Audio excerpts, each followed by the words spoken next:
नमस्कार विद्यार्थी व पालक मित्रांनो. आजच्या व्हिडिओमध्ये तुमचा ऑल इंडिया रँक कितीपर्यंत आला पाहिजे म्हणजे तुम्ही महाराष्ट्र राज्यामध्ये सेफ झोन मध्ये याल एमबीबीएस सीटसाठी, या संदर्भात आपण चर्चा करणार आहोत. ओपन कॅटेगरीचा जर विचार केला तर मागच्या वर्षी ऑल इंडिया रँक ओपन कॅटेगरीच्या विद्यार्थ्यांना होता 45,000. म्हणजे ज्या विद्यार्थ्यांचा 45,000च्या आत रँक होता अशा सर्वांना महाराष्ट्रात सीट मिळाली होती.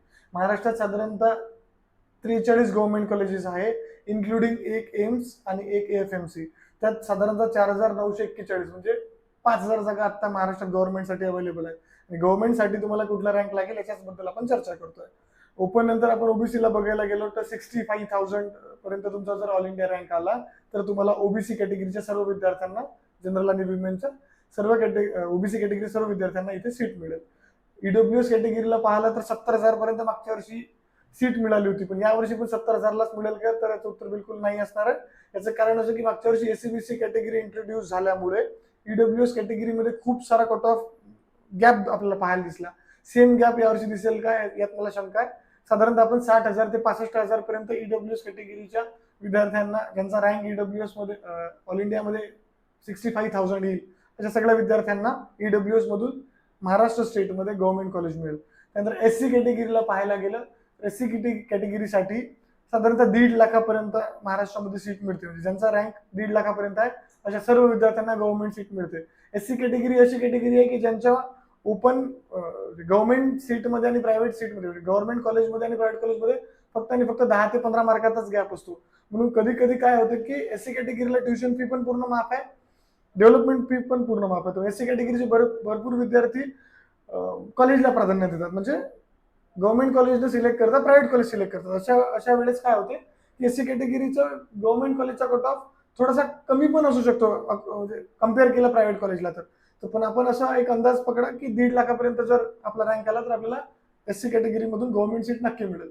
त्यानंतर एसटी कॅटेगरी, जसं एससी कॅटेगरीचं असतं तसंच सेम एसटी कॅटेगरीचं असतं.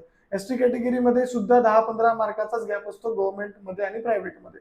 तर एसटी कॅटेगरीला मागच्या वर्षी किंवा या वर्षी 3,65,000 पर्यंत तुमचा जर ऑल इंडिया रँक आला तर तुम्हाला एसटी कॅटेगरीतून महाराष्ट्रामध्ये सीट मिळेल. एसटी कॅटेगरी अशी कॅटेगरी आहे की ज्याचा जनरलचा कट ऑफ हा जनरली जास्त असतो कम्पेरेटिव्ह विमेन. म्हणजे जर एखादं कॉलेज गव्हर्नमेंट कॉलेज 360 मार्कला मिळत असेल एसटी कॅटेगरीला, तर त्याच कॉलेजचा विमेनचा कट ऑफ हा 5 ते 7 मार्कांनी आम्ही गॅप डाऊन दरवर्षी पाहिला आहे. म्हणजे ST category, NT category, NTB आणि व्हीजे कॅटेगरी ह्या 3 अशा कॅटेगरीज आहे की ज्यांचे विमेनचे कट ऑफ हे पॅरलली कमी असतात जनरलपेक्षा त्या कॅटेगरीजच्या. तर एसटी कॅटेगरीमध्ये तुम्हाला 3,63,000 पर्यंत रँक आला तर तुम्हाला नक्की सीट मिळेल. सेम व्हीजे कॅटेगरीसाठी विचार केला तर 85 ते 87,000 पर्यंत तुमचा रँक आला तर तुम्हाला सीट मिळेल.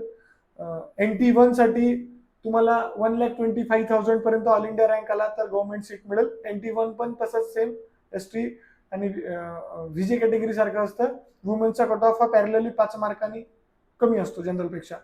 NT2 कॅटेगरी 64-65,000 पर्यंत ऑल इंडिया रँक आला तर तुम्हाला महाराष्ट्रामध्ये सीट सिक्युअर होईल गव्हर्नमेंटची. NT3 कॅटेगरीचा आणि ओबीसीचा कट ऑफ जवळपास सारखा असतो. ओबीसीच्या वरती सुद्धा तुम्ही त्याला कधी कधी मिळू शकता, पण NT3 कॅटेगरीमध्ये तुम्हाला साधारणतः 55 ते 60,000 पर्यंत तुमचा ऑल इंडिया रँक आला तर NT3 मध्ये तुम्हाला नक्की सीट मिळू शकतं. एससीबीसी कॅटेगरी जे की लास्ट इयर इंट्रोड्यूस झाल्या, त्या 10% रिझर्वेशन आहे. एससीबीसी कॅटेगरीला तुम्हाला 50,000 पर्यंत ऑल इंडिया रँक आला तर तुम्हाला एससीबीसीतून गव्हर्नमेंट सीट मिळेल.